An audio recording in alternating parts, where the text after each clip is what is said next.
one of the showstopper sessions at the Raisina Dialogue. Two former prime ministers, two pillars of the Atlantic order, two global statespersons to speak about the waning of the West. That is really a question rather than a statement. Is the West waning? Is it not waning? Is this an exaggerated question? Frankly, it's not a new question. The West is an old and wise civilization. It's sometimes said it was born with a midlife crisis. So tell us, Prime Minister Blair, let's start with you, and then I'll move to Prime Minister Harper.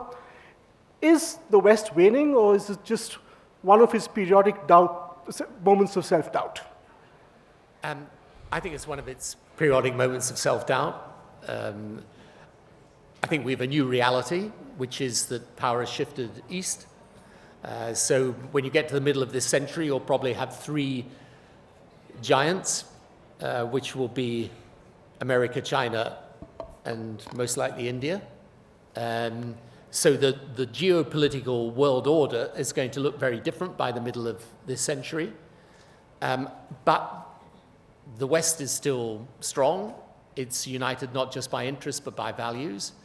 And so I don't think it's waning, but its politics is, let's say, in a, well, as we know in Britain, is in an interesting phase. Let's put it like that. But, you know, when you take a step back and think about it, you know, there are still enormous strengths there.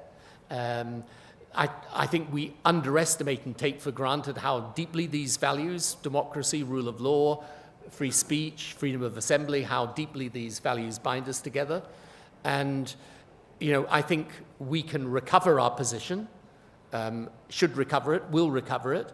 And then, frankly, our partnership with countries like India will also become extremely important because it will be a new world order. And it's a new world order that will still require a strong, capable, and unified presence of the West. And I hope very much that's what happens. Prime Minister Harper, there is a sense in some parts of the world that the perception that the West is in decline is being promoted perhaps by governments in the West itself to divest themselves of global responsibilities such as development finance, commitments to climate change mitigation, security in Afghanistan, Syria, and other parts of the world. Is that a plausible theory, or is it just a conspiracy theory? Yeah, I don't really buy that. First of all, I would say in answer to the basic question, the West is in decline in relative terms, and that is inevitable. You know, the post-Cold War era, the Western powers wanted to spread their economic and political system around the world and thought that would benefit the world, and where those values have been picked up, there has been appropriate growth and shift of power. So that kind of shift was inevitable. Now, does this mean the West is declining in absolute terms, or that the West is fraying? First of all, I would say not yet. We have, in a range of countries, new and unorthodox political movements. But the fact of the matter, the United States is still the world's most powerful country. The West is still the world's largest and most coherent geostrategic bloc. And the challenge for us, in my judgment, is that we see a whole range of new political options challenging the status quo, and I believe that rather than dismiss or ridicule or delegitimize that, we have to understand that that is happening because lots of middle and working class people have not been doing well. And the great benefit of the West, the great benefit of a democracy and a market economy, is that it often gets things right, but over time it experiments and it often gets things wrong in the short term, but over time tends to experiment and get things right, whereas less flexible and authoritarian systems tend to double down on fundamental errors. So I'm hopeful, it's not guaranteed, but I'm hopeful the West will find a new consensus coming out of the current political turmoil. Prime Minister Blair, there's a question of the West as a strategic bloc, which is what Prime Minister Harper referred to it as. There's also the question of the West as a normative model. 20 years ago, the idea of a liberal democracy with a variation of the free market, some degree of intervention and welfare, was more or less the global norm. Has that model been challenged? Does the end of history, to use Foucault's term, does it have a new epilogue? Yeah, it's definitely under challenge. And Look, I think when you look at what is called nowadays in the West the outbreak of populism, I think you've got to kind of demystify this a bit. I mean, the truth is there are anxieties across Europe today. Those anxieties, in my view, were a major part of what led Britain to vote for Brexit, but they're actually anxieties shared across Europe, and they're part economic and part cultural. Part economic because there's a certain stratum of society which has seen stagnating incomes.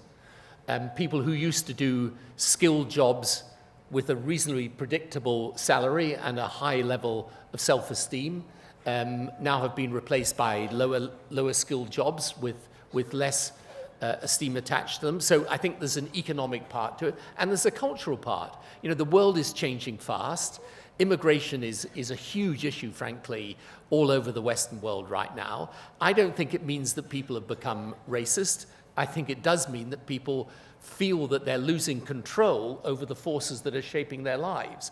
So to that degree, I think, you know, yes, this model of liberal democracy is under challenge, but, you know, it's for us who believe in it to find solutions to these problems. So, you know, my view is, for example, in relation to Brexit in the UK, there's no way you're ever going to change that position in Britain unless you deal with the things that have given rise to it.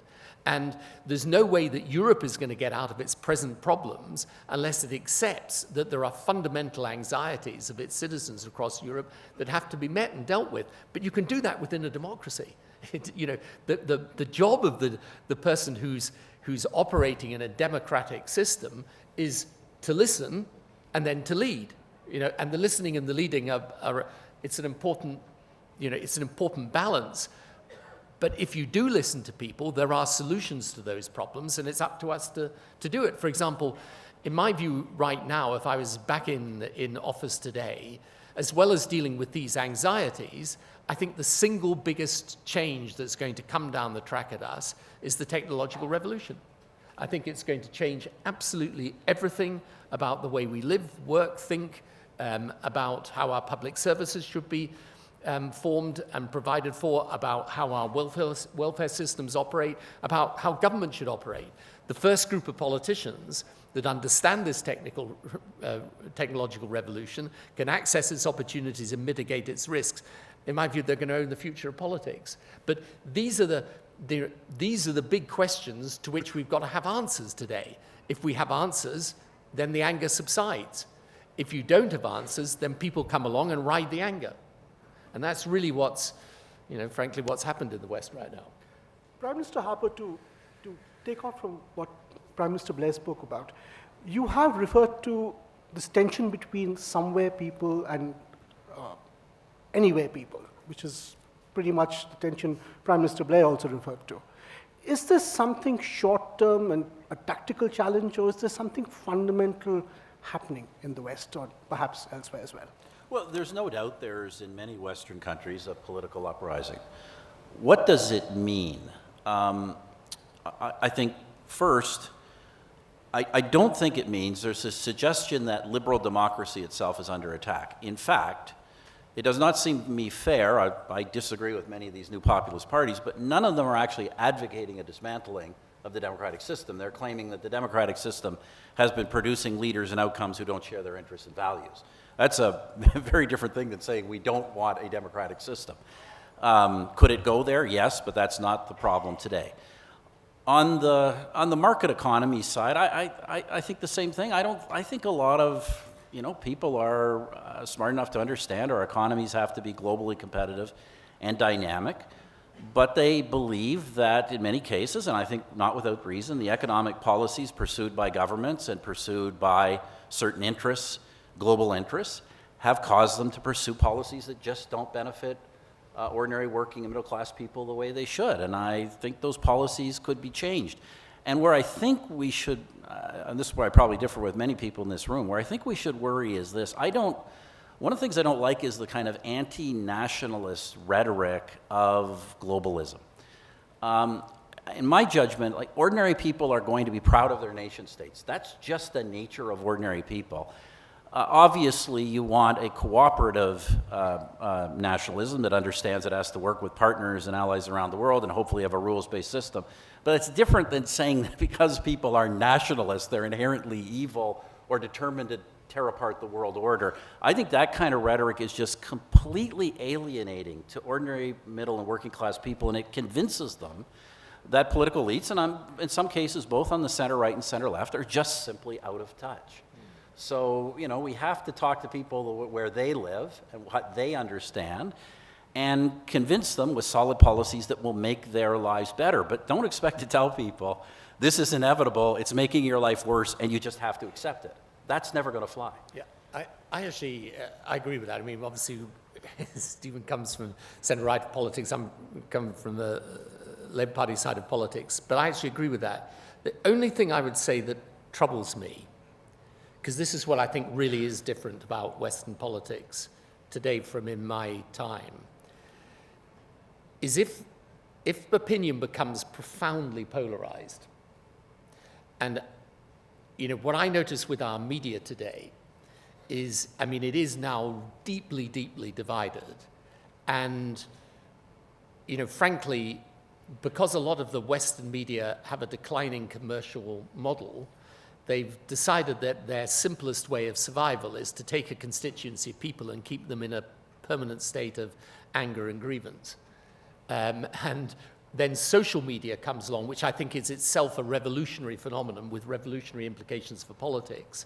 That then amplifies that fragmentation and polarization. The only thing I think is, ultimately, democracy has a spirit as well as a form. And I think the spirit is a certain amount of give and take. If you end up with two groups of people who don't listen to each other, learn from each other, or like each other, over time, I think that's a problem. That's the only, I basically agree with what Stephen's saying, but my only hesitation is some of what I'm seeing in politics today is ugly, to a degree I don't think would have been there in the time I was Prime Minister. But to turn that argument on its head, the fact that a center-left politician and a center-right politician are in such agreement is, of course, nice. But could it also have been a part of the problem, in fact, in that it doesn't offer people real choices, and ends up treating politics as a managerial, technocratic exercise in the good years of economic boom? And as you know better than many of us, politicians tended to neglect issues of faith and national identity. So this is a very common argument now. And Post facto. And look, what I always say to people is, well, first of all, if I was back in power today, the policies I pursue in 2019 aren't the same as the policies I pursue in 1999. But I think it is possible to have quite sharp disagreements around policy. So, when we came to office in 1997, we changed a lot of things from the previous government. And, we introduced the first minimum wage, we made big constitutional reform, we did the Northern Ireland Peace Agreement, we made a lot of changes. We put massive investment into health and education, Bank of England independence. There were huge policy changes. But, we tried to keep what we thought had worked from the previous government. Now, I don't think that's a weakness in a system. I think in the end that's a sensible way of governing. And, the fact that you try and get to policies that are evidence-based doesn't make you unprincipled. The fact that you think that I shouldn't be just driven by a kind of blind ideology towards adopting certain solutions doesn't make you someone who's not got values. Part of my values is to try and keep my country together as we're making change. And so I think, this is what worries me sometimes when I hear this argument, because it's almost making, of course the country's should have a choice, but I don't think that choice should ever be one that ignores trying to make policy that is essentially addressed to the future. And the other thing you learn about politics, and look, one of the problems, I don't know whether you found this, Stephen, being Prime Minister, but when you first come into government, you come in a great wave of enthusiasm. And the first thing you learn is that all the skills that brought you to government and made you a great campaigner, you get into government, and suddenly those aren't the skills you need at all. Okay. And I always say that the journey of government is that you start at your most popular and least capable, and you end your least popular and most capable. And you kind of think, just when I finally worked out how to do this job, you want me out? I mean, no, please. So, this is, in the end as well, government. The real problem today, and politicians often don't want to be honest with the public about this, some of the answers are nothing to do with traditional left and right. They're to do with right or wrong. They're to do with getting, how you, for example, take this technological revolution, how you handle it. It doesn't matter whether you're a conservative or a Labour person or whatever politics you come from. You can do this the right way or the wrong way. And so I think it's also that I think what happens in today's world is people are much less deferential towards their politicians. Great thing. But the politicians, in consequence, I think often now just feel that their job is to tell the public just what they want to hear rather than actually offer leadership. And in the end, I came to the conclusion, ultimately, I came into office, we've lost 4 elections in a row. I wanted to please all of the people all of the time. Now, by the time I finished, I wasn't sure I was pleasing any of the people any of the time. But, when I came in, that's what I wanted to do. And then after time, what I realized is, that's not my job. My job is to give leadership, to take the decisions. And if the public doesn't like it, they can put me out. But your responsibility is to lead. It's not just to follow. I agree with that your responsibility is to lead. And I would often remind my cabinet when we were being pressured to go down the wrong route, that if it really is the wrong route, when it turns out to be wrong, the public will not remember they were wanting you to do it. They will only remember that you did it and you are responsible. So you do have to take a somewhat longer view. Let me make just an entirely different observation. It's a little simpler one. So for years when, our lifetimes in politics, I think Tony could identify this, many people were saying to our parties on the center right, they were saying, you're kind of conservative on your social values and you're market-oriented. And they're looking at, parties on the center left and they're saying you're more state interventionist and you're liberal or progressive on your social values. And what we need is something in the middle. What we need is parties that are, and that was often unsaid, parties that are economically market-oriented but socially progressive. What people forget, you can see these new parties as extreme, but you can also see them as centrist in the sense that they are actually parties that fill that center void in a completely different way. They are less market-oriented and more conservative in their social values.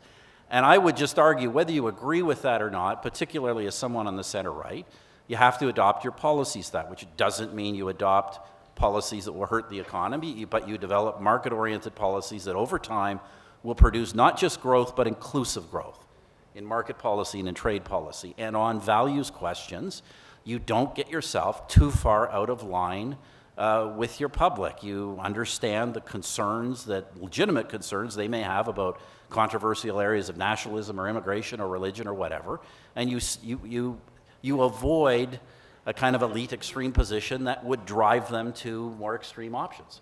So, Prime Minister Harper, let me quiz you further on that. In the old days, when life was simpler to understand, perhaps, the right-left fault line used to lie on free trade, more open trade, market access, skill mobility. You're facing a backlash to all of that today. Right. How do big business corporations from the West, the big MNCs, many of them are Western, how do they respond to this age of disruption? And while you're at it, how do you think the Indian system has responded to it? I believe that one of the things, this is what I tell our clients, one of the things business is going to have to get used to is that the way you did business in emerging economies, which was you never believed when you went into unfamiliar, culturally unfamiliar markets, you never believed that simply signing contracts or coming to commercial deals was adequate. You understood that you had to build a network of support for your activities in the communities in which you operated, among decision makers. And I think that is just increasingly true in the West. Business has to proactively communicate to people about what it is doing for them, how it is interacting with them, why it is good for them. And frankly, if you can't make the story it's good for them, stop doing it. Stop doing it and adjust. These are not, these are not easy times. But I do think, as I say, I think even in the West, the idea that you just sign a contract, you come to a commercial arrangement, and you're free to operate however you see fit, I think that's just over. You're going to have to realize that we are, because of social media, what Tony said, we are just in inherently more complex political environments. I talked about this here 2 years ago. We no longer understand. No pollster who tells you what the poll says knows what, they will admit to you privately, they don't know what they're talking about. Nobody knows how to poll. Nobody knows how opinion is being formed, how it's changing, and because it evolves so rapidly and so unexpectedly. And you just have to realize you're that kind of, in that type of environment, and behave in a way that warrants trust over time. If you behave in ways that don't warrant trust, you're going to eventually pay the price for that. How do you think India's a country you know very well, you've visited more than once in the past few years. How do you think India's handled this challenging economic and political landscape? Look, I'm very biased, as you know. I'm very close to the Prime Minister, and I believe that this Prime Minister has set out to transform and grow the Indian economy, but doing so in a way that's very clear that it brings the mass of people along with those benefits. I think the Prime Minister is projecting India in the world more than any previous Prime Minister, but not doing it in a way that causes people to doubt whether he's really committed to India as a nation. And so I think India is handling it well, and I think the relative lack of political turmoil and the relative economic performance over the past few years bears that out. But India is not immune to any of these problems. Prime Minister Blair, you focus a lot on the Middle East these days. We are moving towards systems of perhaps non-Western multilateralism and solution making. India is a country that's, in the past few years, built a very strong relationship with Israel and has built very strong equities with the Arab world, which has been one of the signature foreign policy achievements of the Modi government. Could India step into a field that has thus far been a Western preserve, finding solutions to the Middle East? The solutions are pretty hard to come by. No, I think India has achieved quite an interesting set of relationships for itself. I know you had the Israeli Prime Minister at this forum last year, I think. And that India-Israel relationship is strong. I work very specifically, by the way, on the Israeli-Arab relationships as well, which I think are also much stronger today than they used to be. And I personally think we will ultimately get to a Palestinian state as much through the agency of that regional relationship as we will through pure Israeli-Palestinian negotiation. Yes, I think India, what will happen here, I think, is that as the country develops and grows, obviously as its economy becomes stronger, then its power becomes greater. And, let's be clear today, people court India as an ally. And,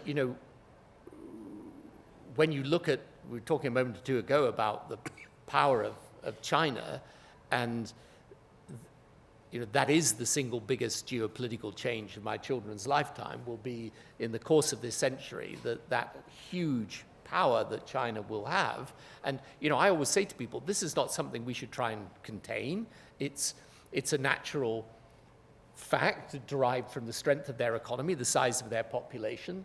I mean, they will be this huge power, but therefore, at the same time, there will be a renewed desire, not in any way in a spirit of enmity, but for India to be a powerful country itself, because this also helps the balance of geopolitics in the 21st century. So whether it's in the Middle East or elsewhere, I think India is going to have a bigger global role to play than it ever had before. And I think also because of the interesting cultural aspects of India, it's again an area where I think people in the Middle East feel a certain affinity, and therefore look at India as someone that could be a helpful broker in situations of difficulty. So have India and China cherry-picked the Western model, or have they produced a new model, or new models perhaps?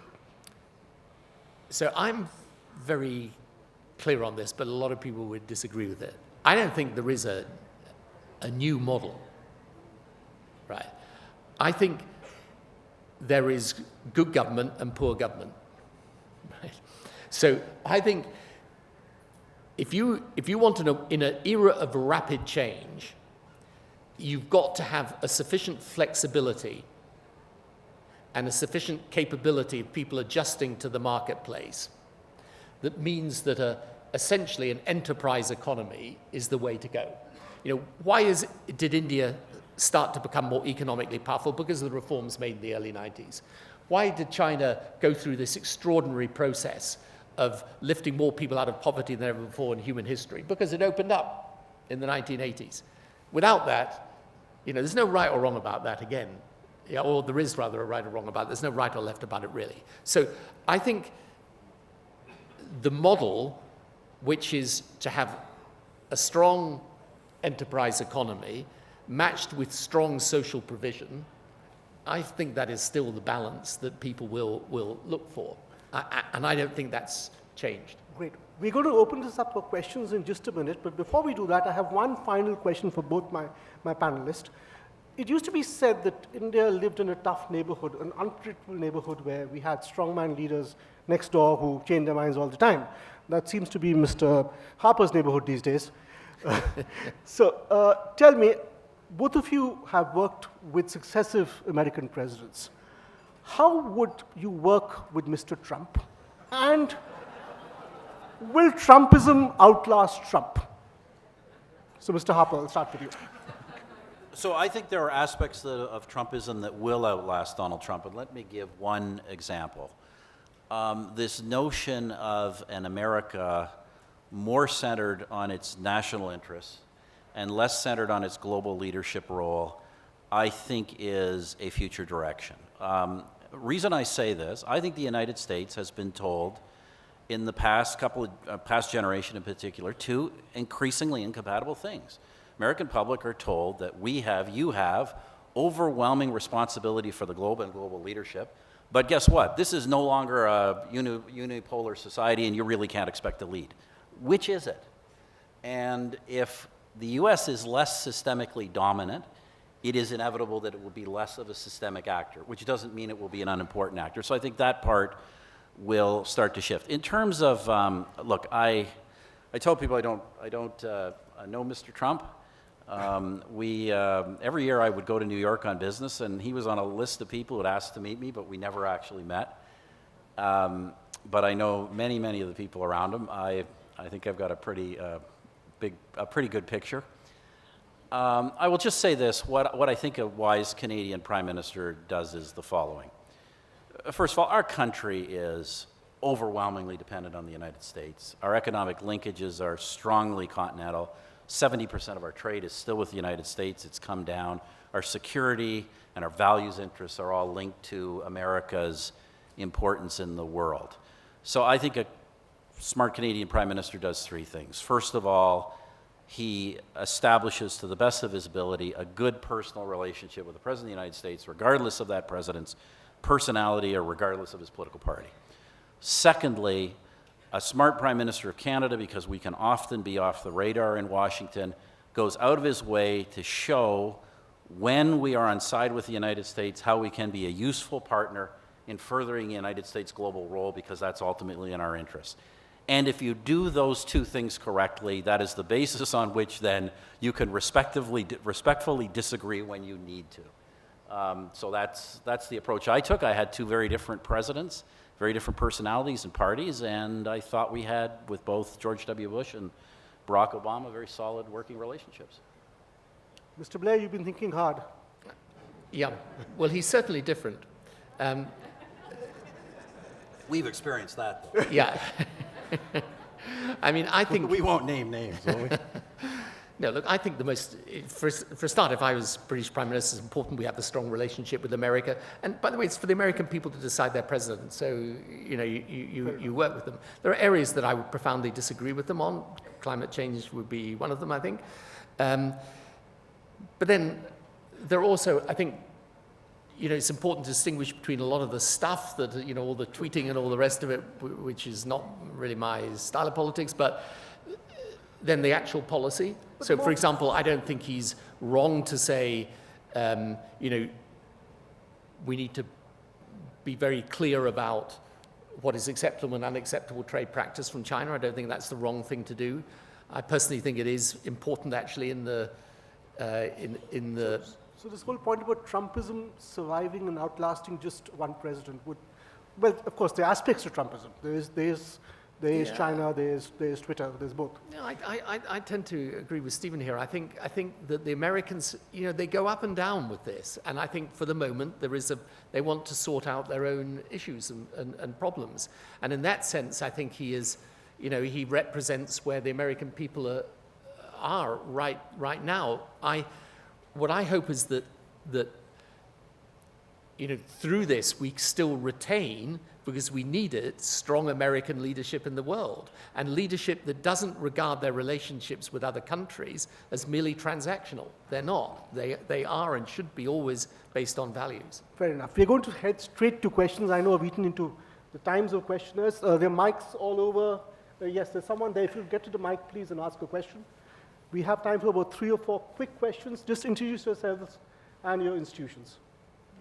Hello, I'm Ana Jovic-Lazic from Institute of International Economics and Politics from Belgrade. It's in Serbia.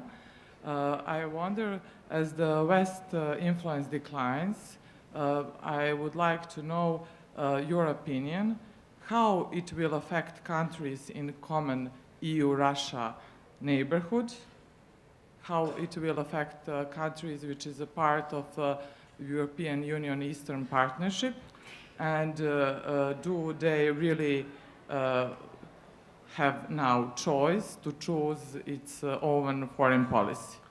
Thank you. Russia and Eastern Europe. We could take 2 or 3 questions together and then wrap up. So, yes, there's another gentleman there and there's someone there.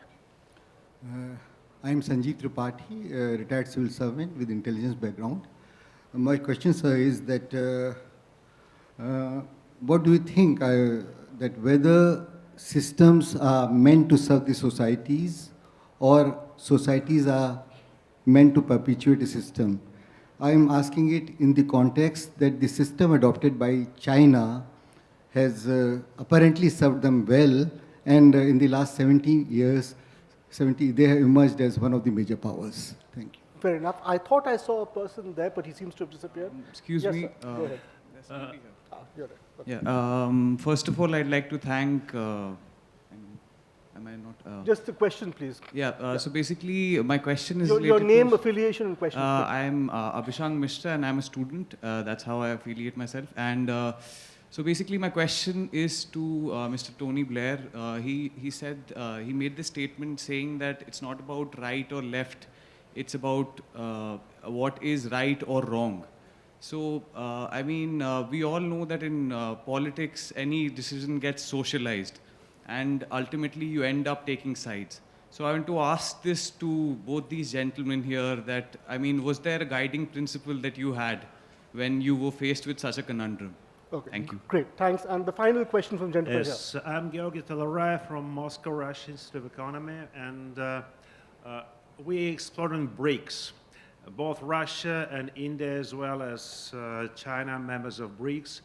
How do you see the BRICS, I would say, in the Wayne in the West? Okay. Do you think BRICS is opposing the West, or it can be cooperative?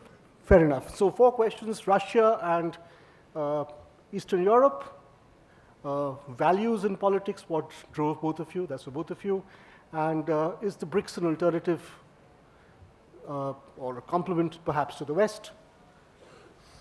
So I don't think BRICS is in opposition to the West, but I think for each of these economies that make up BRICS, if they're going to succeed, they're going to have to follow some clear rules that are actually pretty universal in their application.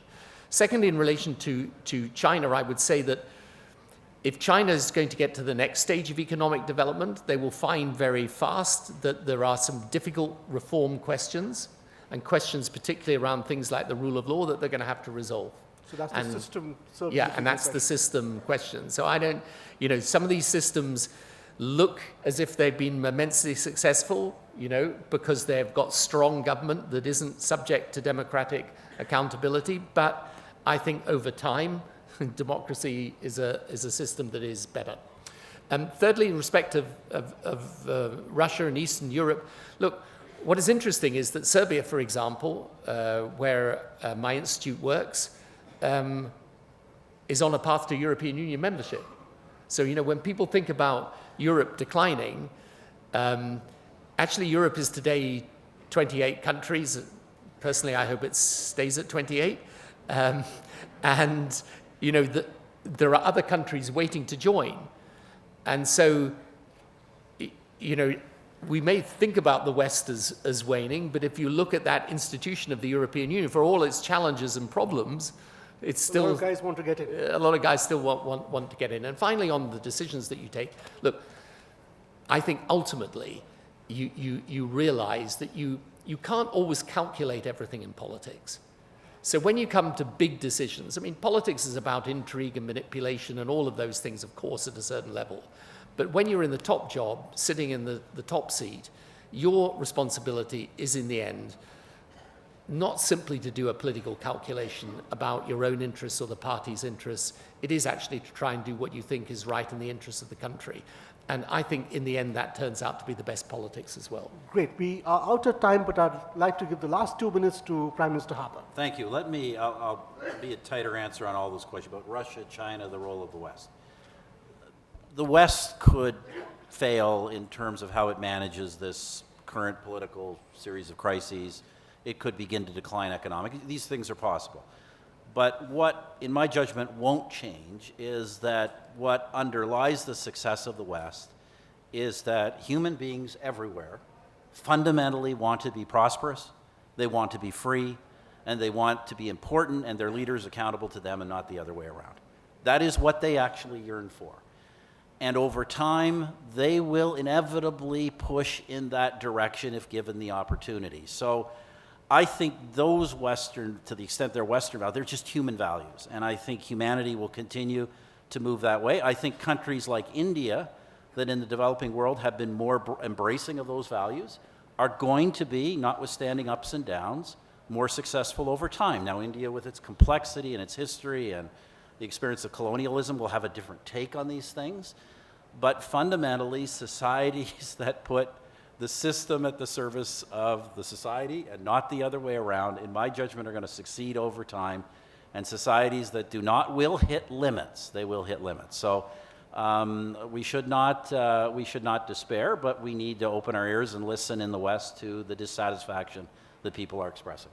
That's a nice and happy note to end on. Human beings everywhere want to be prosperous, happy, and at the Raisina Dialogue.